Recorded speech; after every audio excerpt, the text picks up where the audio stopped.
I welcome you all to the second term. My name is Maria Onyia, the EDU-TRIBE channel, where I discuss education and the business of education.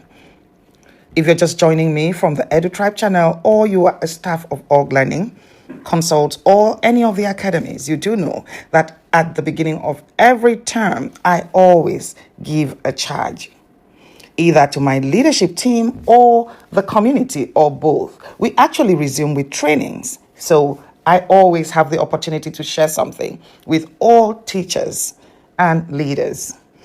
And this time I want to be sharing about the mindset of success. The mindset of success. Now, strategies change with time and circumstances.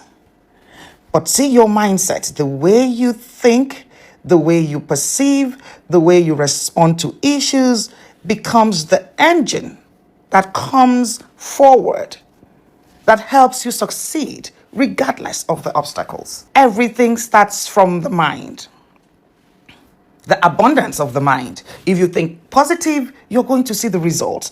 If you back it up with the right work, right? And if you don't think you can do it, you will find that it is very easy to fail. So I want to encourage you, even before I go into the tips that I have for you today, to be positive, to start the term on a positive note, to tell yourself that you can achieve that vision, that dream, that target for yourself, for your students, and for your school. Why do I say yourself first? When you do something and succeed, you will find that not only do you bank that experience, which is actually the most important thing, but you have joy. You are glad, you are happy that you succeeded. Even when you succeed in making your students do well, you have this personal joy that you got it right. So start the term on a positive note. Forget your appraisal. Well, you know what I mean by that. Forget what the school owner said, what the coordinator said, what your department had. Leave all that behind, especially if it was not positive. Tell yourself that you will prove to yourself that you are a master, you are a pro, and all of the negative reports that you have received, you will swing it around. And by the next appraisal or next meeting, everybody will be applauding or cheering you on. Start this term with a positive mindset that you can and you will take your students and your school to a height not attained yet. The moment you do that, when you start from there, you will find that ideas, creativity, all sorts of positive energy will come to you. And you move from there. That's when you find the solution to that problem. Number one, success begins with the mindset and not circumstances. See, success is not preserved or reserved for people who are lucky or privileged. What differentiates those who achieve and those who fail is how they look at the situation. You have many examples. The discovery of electricity, planes flying, endless examples of people who failed, but they refused to give up because they had that mindset. They looked at the problems and all they were thinking about was solution. They looked at opportunities. All they wanted was to maximize it. They looked at setbacks and they stepped on it to jump to the next level. See, the way you interpret problems, opportunities, and setbacks will either limit you or launch you forward. I'll give you an example. When I started teaching special education, which is one of the credentials I had, I think I've told these stories before, right? I'll tell you one of it now. I got into the class for special education. I saw a lot of shocking behaviors from the students. I'd never seen such a thing before. I know the initial thought was for me to run away, right? But I came back because something told me I could do something. And I stayed and I started teaching them. I talked about this in one of my classes. There was a particular student who was autistic, severe. Because I was looking for a solution, I noticed that he was very good with English language, ELA, all the series. Speaking, writing, all the grammar, everything. But if you design math in any form, he will not understand it. Rather than give up on him, I started working on that strength.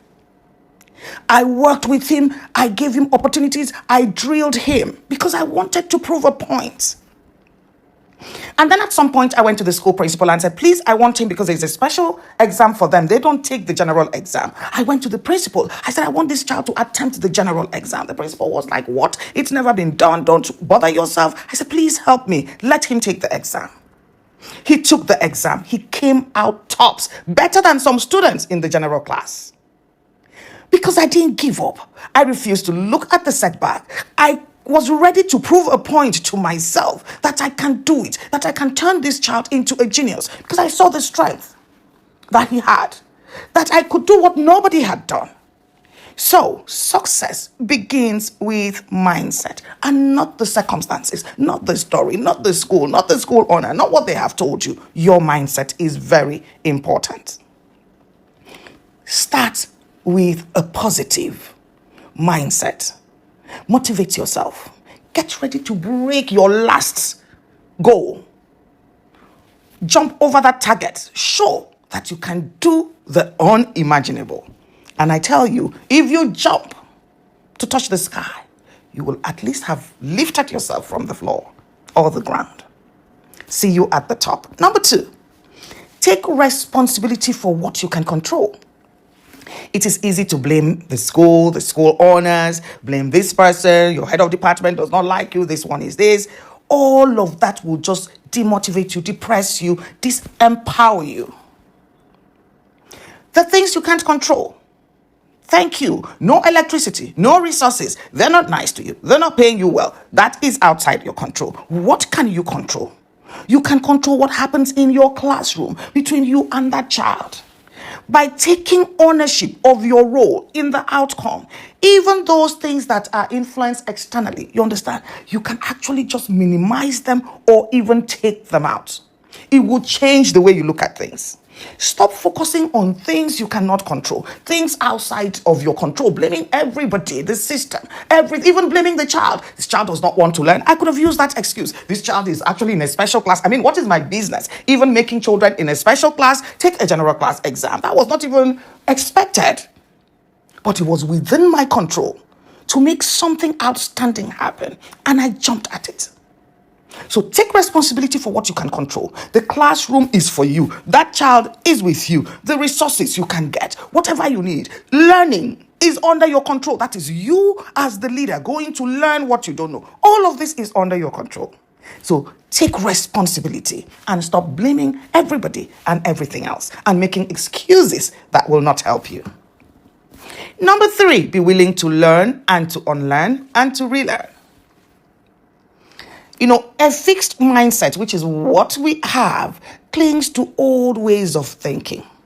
But a growth mindset is ready to adapt, to adopt, to change things and get results, to adjust. So please do not come back to do what you've been doing, blame everybody you've been blaming. You need to be open to learning. The reason you have failed consistently or you're not at your maximum is because there are things you don't know. Are you willing to learn this time? Are you willing to relearn? Are you willing to leave behind the ones you have used that did not work? You should be willing to learn. You've been doing something, getting the same result. Try something different. They've been talking to you, you're not listening, you're still in the black book. Take yourself out. Be willing to step into the new. Learn from other teachers. Learn from other leaders. Learn from magazines, from books, from other resources. Go online. There are platforms for you to learn how to do things different. Find resources that you use to drill the students. You just need to drop everything that is not working and start to learn all over. If you're willing to unlearn and relearn, then you're going to find success this term. Number 4, step outside of your comfort zone. Consistently. We like to hide. I was telling a school recently, I said, do you know why your students failed? The teachers do not have the content level to teach these children. And so they are staying in their comfort zone, consistently teaching below the expectation. And so you bring an assessment that is higher than the level of instruction being received by the child. What do you expect? They will fail. So the teachers hide. You can't teach what you don't know. I have talked about giving an assessment to students and teachers at the same time. I do that. And the students have performed better than their class teacher. The teachers just stay there. They keep producing what you want to see. They don't want to be challenged. They're not challenging themselves. They're not taking risks. They're not learning, making the hard call. They don't want to do the extra. They don't want to step out and do more. They just do enough to come back and collect their salary. And then they produce those scores that do not really give you the true status of your children. Step outside of your comfort zone. You like to sit in the office as a leader when you should be walking the halls. You don't know how to do some things and you don't want to learn. You just stay there and hope that nobody finds out. That is very wrong. It is unethical and we shouldn't do that.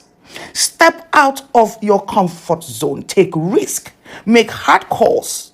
Face uncertainties squarely. Dive in.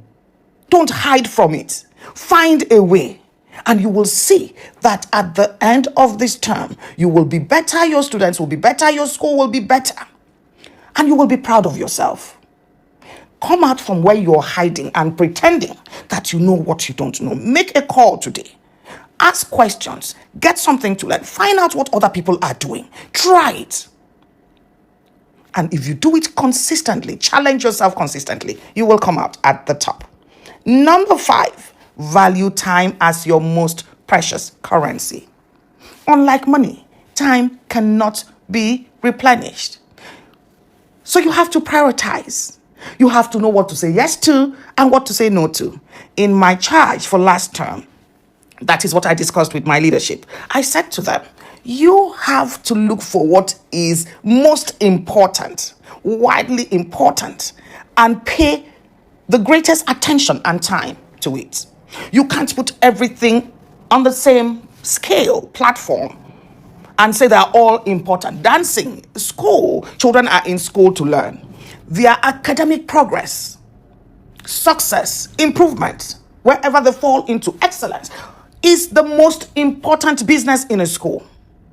So if you give sports more time or same time, you give dancing same time, you give this, you just spread it, they're going to fail. Even in subjects, some are more important than others. So you do not have time to play with. You have assembly every day, 3 hours, 2 hours. That's learning time, right? Your students are about to take WAEC and you are just playing around. That's not right.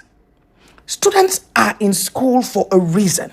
And in fact, in everything else, you need to learn to prioritize, to decide what is most important and give it more time. Don't waste your time getting drained by activities that are of no use or of little use. Put things in the scale that they belong and address them in that manner. Some things are extremely important. Give it the time, the money, the resources, the training, everything it needs to give you success. And then if they're not so important, just leave them. And then for things that are totally useless, please drop that. I see teachers gather, gossip. You come to school in the morning, you are not alert to the business of the day. You're not looking at students, all students, not just yours. You're not looking at the environment. You're not checking what admin is doing. You're gossiping. You're gathering in groups, discussing nonsense. Actually, that is wrong. You are wasting valuable time. I love to see teachers who are focused. You can't see them in the gathering of gossips. No, you will never find them there. They take this business seriously because they understand that the lives of humans rest with them. Please, value your time. It is precious. From 8 a.m. to 5, be able to account for what you did. A lot of people cannot account for the time they spent in a day. I tell my staff, tell me what you did. For a whole week, you're going to tell me what you did from 8 till 5. Write it down so that you can see that you are wasting time. Some of them have nothing to write the first few days. You should be able to account for your time. God bless teachers. Their time is accounted for because they're teaching, they have periods and all that. But leaders, some of them just roam around doing nothing. And then some teachers don't even use that time wisely. It is the same thing that happens when you get into the classroom and you have 50 minutes and you spend 10 harassing students in the name of classroom management. And then by the time you turn around, you did not teach half of what you planned to teach, and the period is over. The next thing, you're setting exams. That is unrighteousness. I hope you know that. So we have to learn to be conscious of time, to manage the time, to make sure we can account for it and to use it wisely. Time is precious. It's precious. The most valuable currency you can think about. Use it wisely. Protect it. Make sure it returns to pay you because you actually invested it wisely. Number 6, build resilience through setbacks, right? Failure is not an enemy, but a teacher. The mindset of resilience allows you to turn obstacles into stepping stones. Let me just say this. When my students don't do well in exams, because I sit down, I analyze their results, and then I ask myself, I always take responsibility. What should I have done that I did not do? I don't post it to the school. I don't post it to the child. I don't post it to the parents. I own it. What should I have done with the school, with the child, with parents, with God, with everything to make sure this student did better? Once I do that, do you know what I do next? I begin to sharpen my skills. I look for weakness in whatever happened. I will just, where did I lose it? Where did I miss it? Like Sam would say. And once I find it, I dive in and I start again. I don't look at failure as the end of anything. I receive it, I embrace it, I hug it, and then I begin to think of what I can do different, what I can do better. So if you had a setback last term, good for you, because you're going to be better off this term. You're going to be better because you will learn, you will redo, you will reteach, you will manage things, you will just know something else. At the end of the day, when you succeed, you will clap for yourself and you will be proud of yourself. So turn all of those obstacles into stepping stones. Build on them. Sharpen your skills. Look for something to learn. Deepen your wisdom. Strengthen your resolve. Tell yourself, we are going to get it right. And you will be shocked at where you will land at the end of this term. Relationships are important. They multiply success. Do you need to be told? Work with those who are doing well. I shared this with my teachers. I said, listen, there is no need pretending that you know what you don't. Walk into the classroom of a teacher who posted success and observe. Do team teaching. Ask questions. Learn. Sit down and watch a master teacher teach. Take notes. Watch a master classroom manager perform. Take note. Look at how they talk to the children. See how they manage time. See what they shared. See how they address questions. Just go and build relationships. Build with leaders who are doing well. Teachers who are doing well. Your team members. No one can actually succeed alone. You know that. When you come together, you rub minds together, you have mentors, you're collaborating with other people, when you face challenges, you know who to call, you are intentional about creating relationships. You will be shocked at how well you will do at the end of the term. Call someone, join a group, learn and learn and learn. And if you're in EDU-TRIBE channel, we're going to be learning a lot, okay, this term. Relationships would help you a lot. Build them, you understand? And then make sure that you're not just taking, you're also giving. You'll be better off at the end of the term. Stay disciplined when motivation fades. Motivation can make you spark, take action. Beginning of the term, we all do that. This is what we'll do. We'll do this. All of us, we have goals, we have targets, we've done all of that. Actually getting it done, you need discipline. Discipline is what will sustain you. All the big busts, everybody is powering now, ready for the term. Check in by week 3. All that fire is gone. But if you're an individual that is disciplined, if you're an individual that is responsible, if you know how to do things consistently over time, you will see that you are the one that will succeed at the end. Doing things consistently over time, good habits consistently over time. Some of us start drills, for example, right? At the beginning of the term, your students failed math. You have decided they're going to be having drills, multiplication table, maybe. And then week 3, you're not doing it again. Sounds, week 3, you're not doing it again. Also, we just fade in the middle. So be a disciplined person. Push yourself to do that thing you said you will do consistently to the end. There is no way you will not succeed. I have tried it and it works. It works in all the subjects that I have taught. I just do this. I come up with a master plan. I follow what I should do on Monday, what I should do on Tuesday, Wednesday, Thursday, Friday. I do my assessment. It works all the time. So you need discipline to be consistent, because consistency in great habits or strategies is what will give you the results that you need. Think long-term, act daily.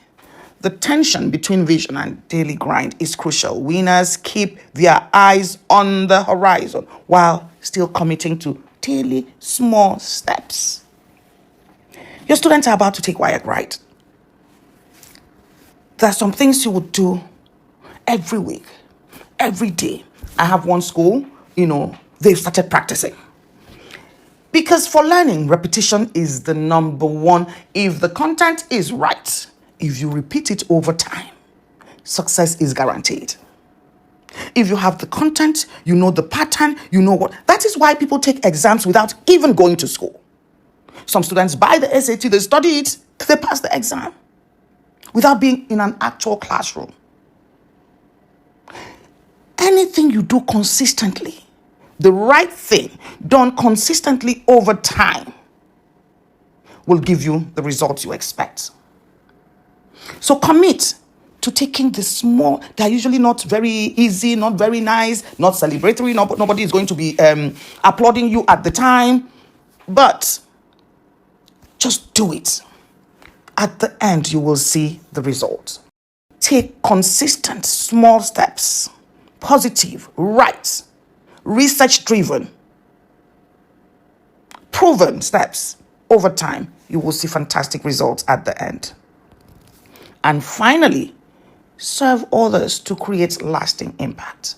Success is not just about personal gain, but about adding value to others. When you operate from a mindset of service, opportunities, trust, and influence will follow. Are you in school to serve?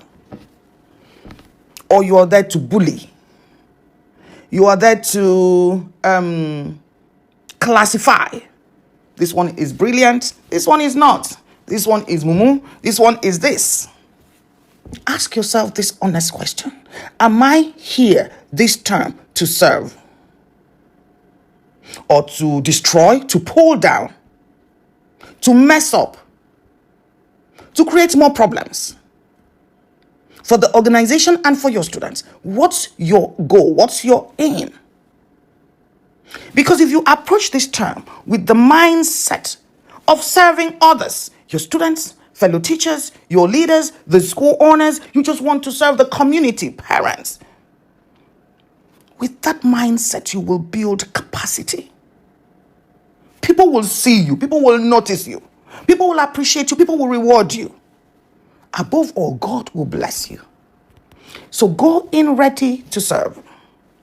Be determined to serve. Serve all categories of people in your circle. Because when you operate from a mindset of service, opportunities, trust, and influence, they just follow you naturally. Success isn't about shortcuts, hacks, or waiting for luck. It is about how you think and what you choose to do every day.